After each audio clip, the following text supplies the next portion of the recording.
Assalamualaikum warahmatullahi wabarakatuh. Sahabat-sahabat tercinta yang dirahmati Allah, Allah Subhanahu wa Ta'ala telah menggambarkan di dalam Al-Quran, dalam surat Al-Baqarah, di awal surat Al-Baqarah, 3 golongan manusia secara garis besar dalam mensikapi dan menghadapi Al-Quran. Ketika golongan itu adalah pertama golongan muttaqin, yang kedua golongan kafirin, dan yang ketiga adalah golongan munafiqin. Tetapi sungguhnya dari ketiga golongan itu hakikatnya hanya 2, yakni golongan muttaqin dan golongan kafirin.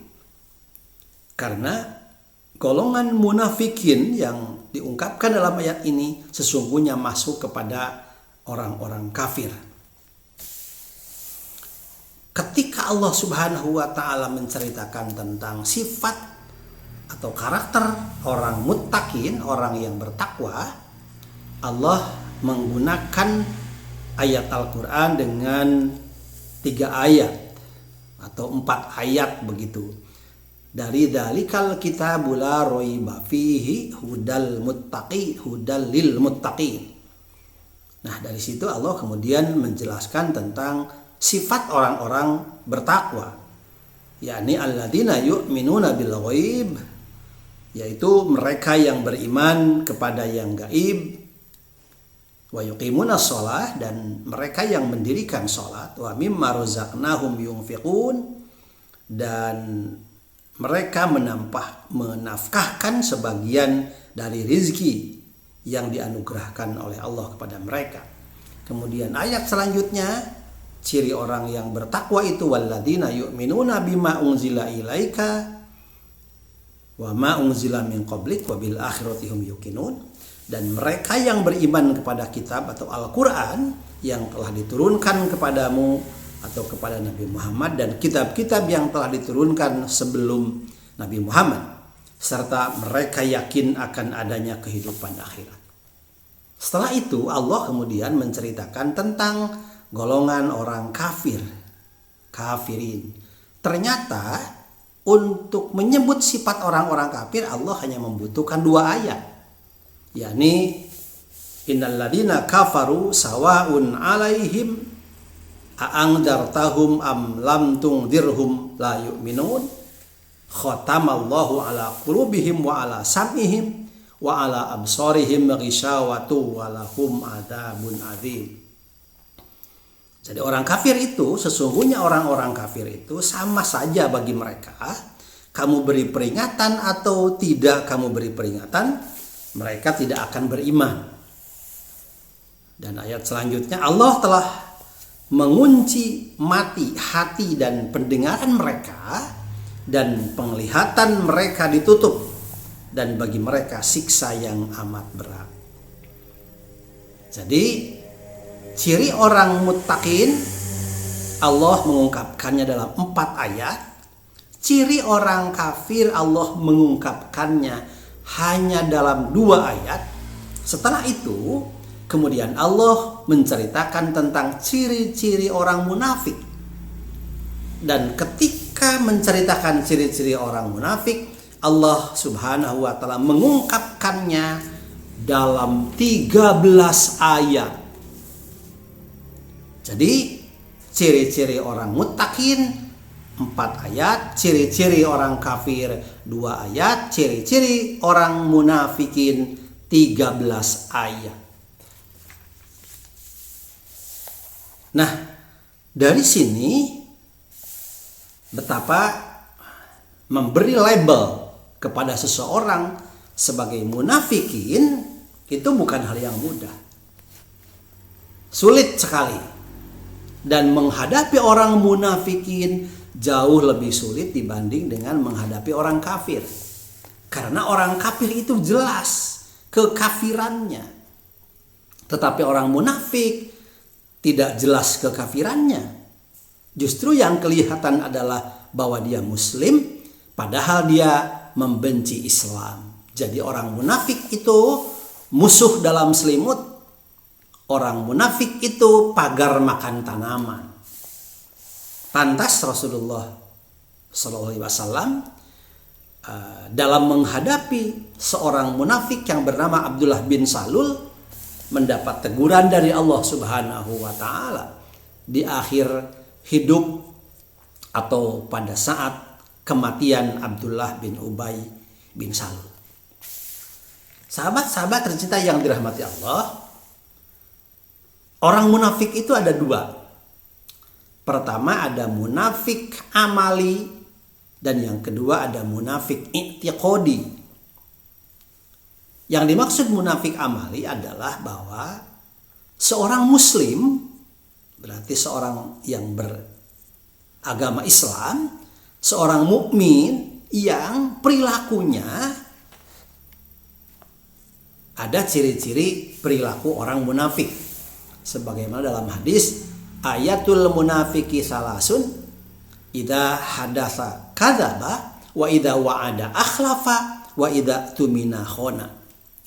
Ciri-ciri orang munafik itu ada 3. Apabila berkata dia dusta, apabila berjanji dia menyalahi, dan apabila diberi amanat ia mengkhianati. Itu ciri orang munafik. Perbuatan orang munafik itu salah satunya yaitu 3 hal itu.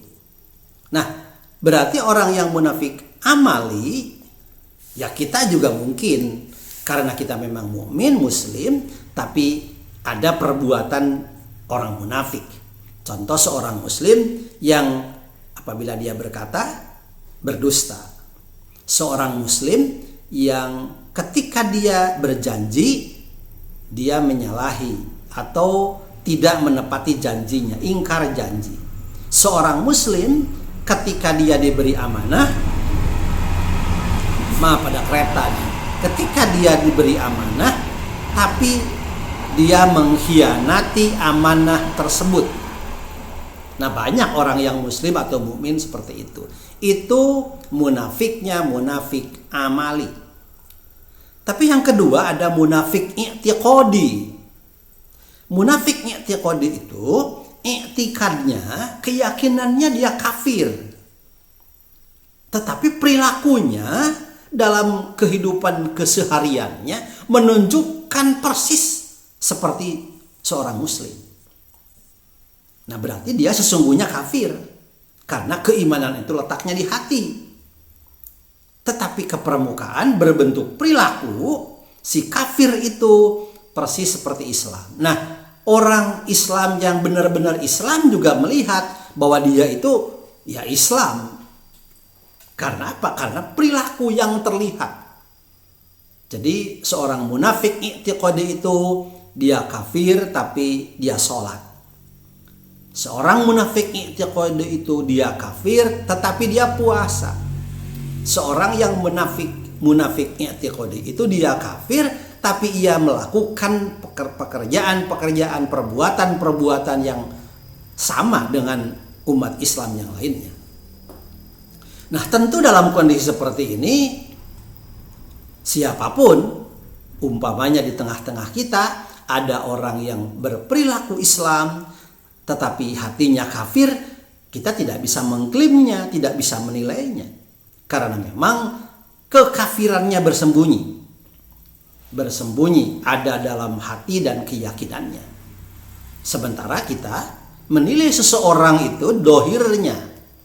Karena dohirnya dia sama dengan umat Islam, maka kita juga menganggapnya dia muslim. Apalagi dia juga mungkin mengaku Islam. Sulit kita untuk menentukan bahwa orang tersebut kafir karena kemunafikannya. Nah, ada kisah di dalam hadis Rasulullah SAW yang dihadapi oleh Rasulullah ketika menghadapi orang yang bernama Abdullah bin Ubay bin Salul. Si Abdullah bin Ubay bin Salul itu jelas munafik. Munafiknya munafik i'tiqadi. Karena apa? Dia seorang tokoh, seorang pemimpin di Madinah yang juga punya bawahan, punya anak buah, punya pengikut. Tetapi ketika Rasulullah datang di Madinah, ternyata pengaruh Rasulullah begitu besar dan ia kemudian kepemimpinan Abdullah bin Ubay itu merasa terusik oleh Rasulullah SAW. Merasa kalah pamor begitu. Nah, akhirnya apa? Akhirnya si Abdullah bin Ubay yang semula dia muslim, akhirnya dia kafir. Tetapi kekafirannya disembunyikan.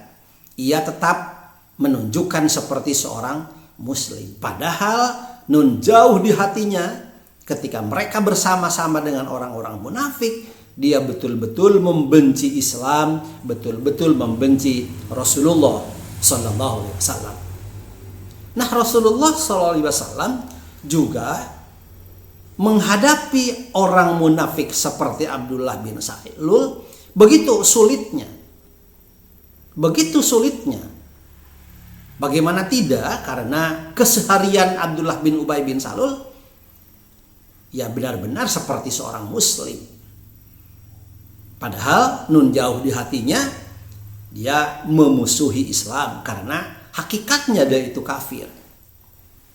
Ada sebuah kisah dalam hadis Rasulullah Sallallahu Alaihi Wasallam yang cukup terkenal. Kisah ini saya membacanya dalam hadis Sahih Muslim.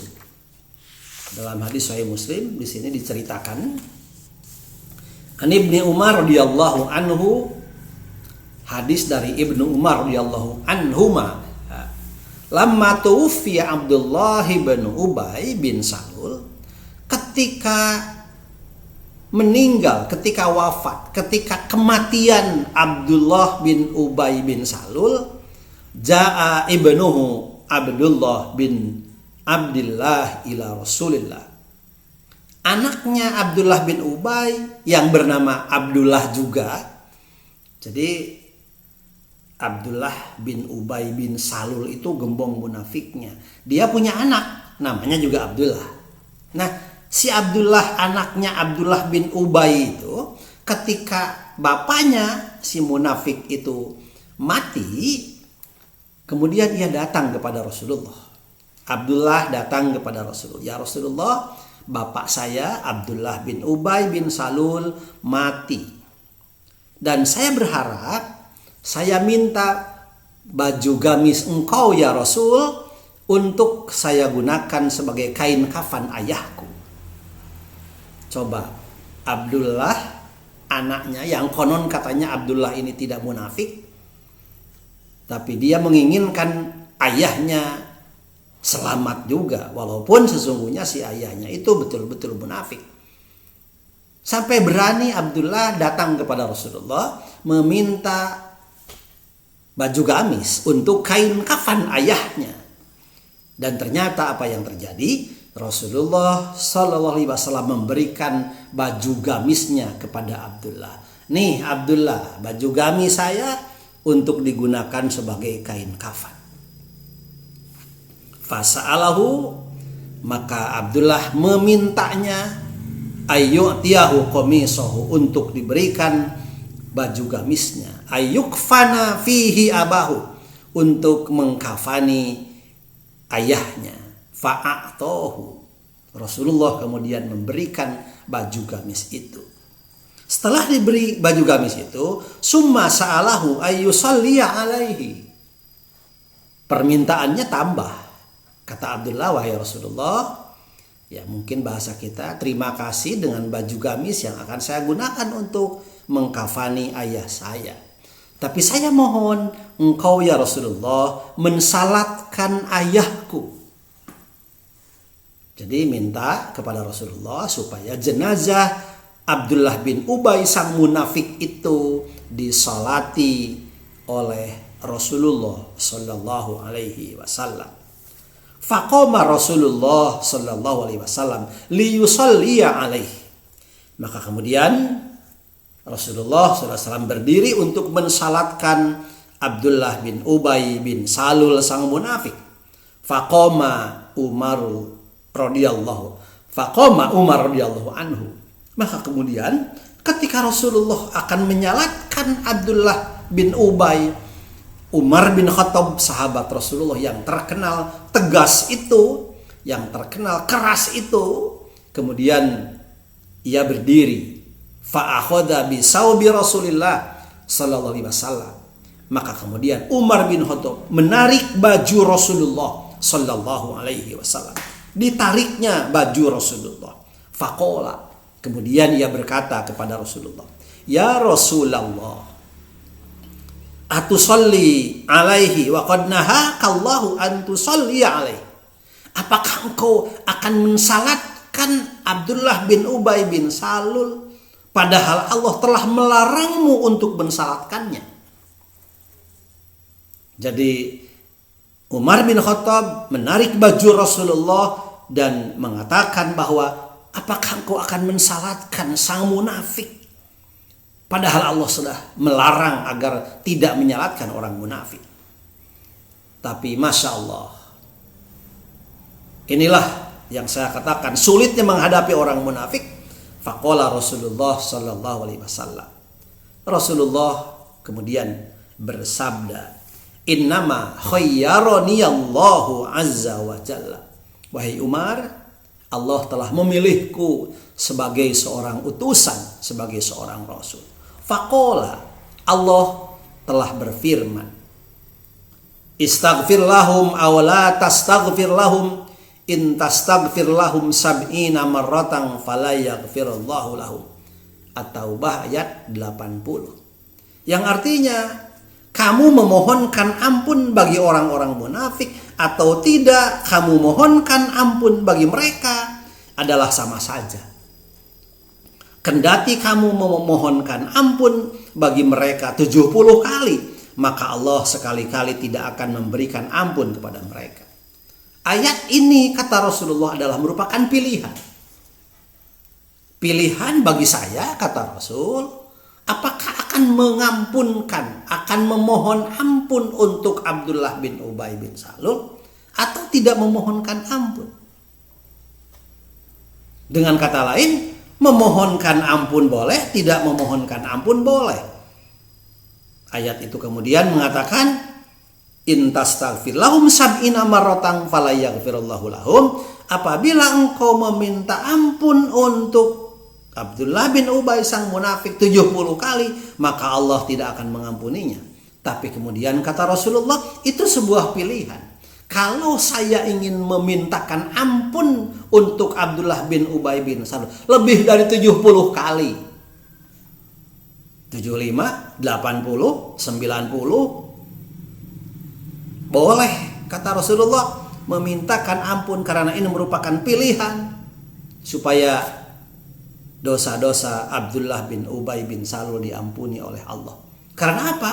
Karena Rasulullah melihat betapa hebatnya perilaku Abdullah bin Ubay bin Salul. Betapa hebatnya akhlak Abdullah bin Ubay bin Salul yang menunjukkan keislaman di hadapan Rasulullah dan di hadapan kaum muslimin.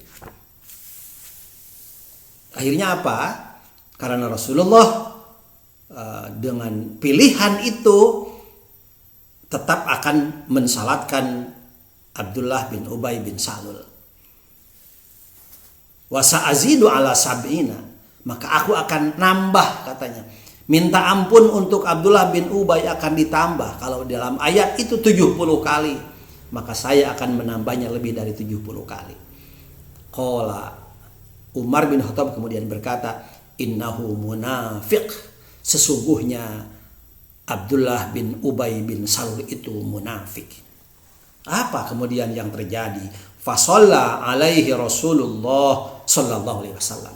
Maka kemudian Rasulullah mensalatkan Abdullah bin Ubay bin Salul. Bayangkan, Rasulullah sempat mensalatkan Abdullah bin Ubay bin Salul, sang munafik itu. Orang kafir itu disalatkan oleh Rasulullah sallallahu alaihi wasallam.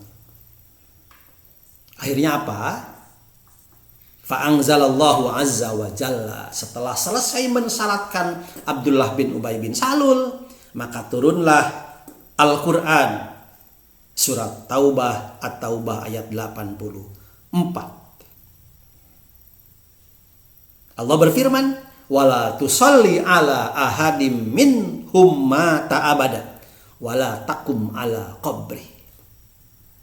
Janganlah kamu, dikata Allah ini kepada Rasulullah, janganlah kamu sekali-kali mensalati jenazah seorang yang mati di antara orang-orang munafik, dan janganlah kamu berdiri di kuburnya. Rasulullah sudah mensalatkan, tapi kemudian turun teguran Allah kepada Rasulullah. Kalau sudah dilaksanakan mensalatkan Abdullah bin Ubay, tetapi tetap tidak akan merubah status Abdullah bin Ubay bin Salul, sang munafik itu, dengan dibungkus oleh baju gamis sebagai kain kafan Abdullah bin Ubay, dengan disalatkan oleh Rasulullah. Tetap saja Abdullah bin Ubay bin Salul adalah munafik dan tetap saja ia kafir. Bahkan kepada orang munafik siapapun setelah Abdullah bin Ubay bin Salul, jangan sekali-kali mensalatkan orang munafik yang sesungguhnya adalah kafir. Wala takum ala qabrihi, jangan sekali-kali kamu berdiri di atas kubur orang-orang munafik.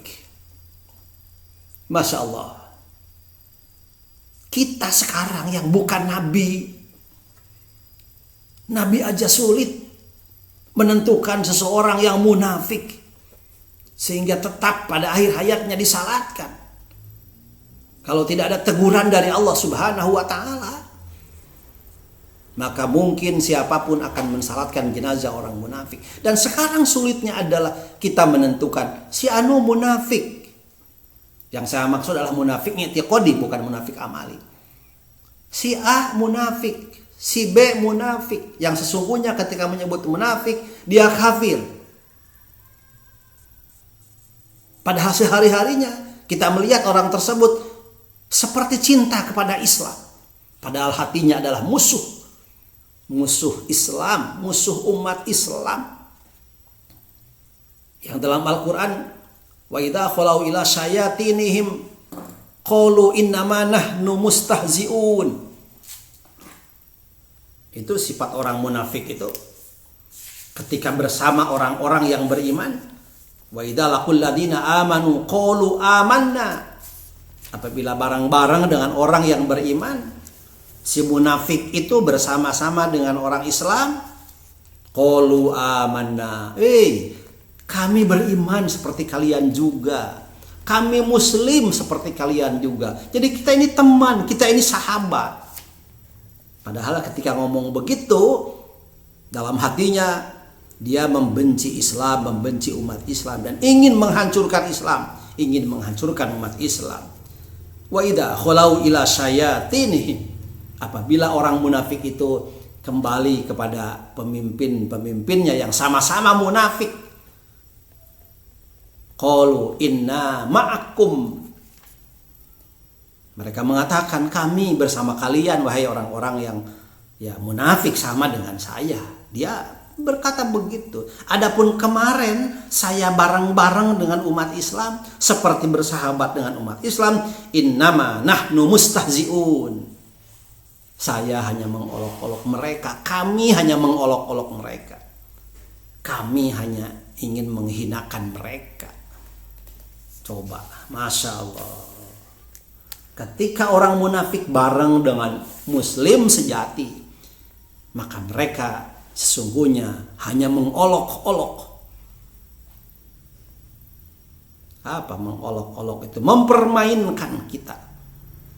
Padahal di belakang ketika mereka bersama-sama dengan yang sekelompok sebagai orang munafik, mereka merencanakan untuk menghancurkan Islam. Masya Allah. Kita sekarang tidak bisa menentukan seseorang itu munafik atau tidak, kafir atau tidak. Tetapi Islam kadang-kadang lebih berbahaya dirusak oleh orang-orang munafik seperti itu. Lebih berbahaya. Karena mereka bersama-sama dengan kita. Mereka tahu segala apa yang kita lakukan. Mereka bisa menjadi mata-mata. Mereka bisa melihat segala kelemahan umat Islam. Mereka bisa melihat peluang-peluang yang memungkinkan umat Islam dihancurkan oleh orang-orang munafik. Oleh karena itu, satu, sebagai seorang muslim, kita berlindung kepada Allah. Pertama, dari sifat orang-orang munafik yang 3 itu. Tetap saja itu harus dijauhi. Keimanan kita tetap adalah seorang mukmin, seorang muslim. Jauhi sifat-sifat munafik. Jauhi juga istilah bagi kita apabila kemudian disebut munafik amali. Dan kita juga bermohon kepada Allah agar kita dijauhkan dari kejahatan orang-orang munafik. Orang kafir memusuhi Islam itu sudah jelas. Ya, contoh umpamanya sekarang yang sedang rame di Prancis, Presiden Macron itu memusuhi Islam. Jelas itu. Sehingga kita bisa melawan mereka. Tetapi yang sulit adalah ketika mereka memusuhi Islam, tetapi secara sepintas kita melihat, bahkan bukan sepintas lagi, dalam kesehariannya kita melihat dia seperti, atau dia katakan kita mengatakannya dia muslim karena perilakunya perilaku Islami. Itulah munafik i'tiqadi. I'tikadnya, keyakinannya adalah kafir. Penampilannya seperti Islam dan dia ingin menghancurkan Islam dari dalam. Kita berlindung kepada Allah dari kejahatan orang-orang munafik. Orang munafik i'tiqadi itu jelas karena berbahaya. Melebihi bahaya orang kafir. Ditempatkan oleh Allah Subhanahu wa taala di akhirat pada neraka yang paling bawah, neraka yang paling panas. Orang-orang munafik itu karena perilakunya sangat jahat dan menghancurkan Islam. Innal munafiqina fid darkil asfali minan nar. Sesungguhnya orang munafik ditempatkan oleh Allah pada neraka yang paling bawah. Naudzubillah. Pada zaman sekarang ini mungkin saja di tengah-tengah kita, di tengah-tengah umat Islam, banyak orang-orang munafik, orang-orang kafir yang ingin menghancurkan Islam dari dalam, dan mereka bersama-sama dengan kita, bersama-sama dengan umat Islam. Naudzubillah, summa naudzubillah. Jauhkan kami dari semua itu ya Allah. Lindungi kami, lindungi umat Islam, lindungi agama Islam oleh-Mu ya Allah dari kejahatan orang-orang munafik, dari kejahatan orang-orang kafir yang ingin menghancurkan Islam. Demikian, mudah-mudahan bermanfaat. Wabillahi taufiq wal hidayah. Wallahul muwafiq ila aqwamit thoriq. Wassalamualaikum warahmatullahi wabarakatuh.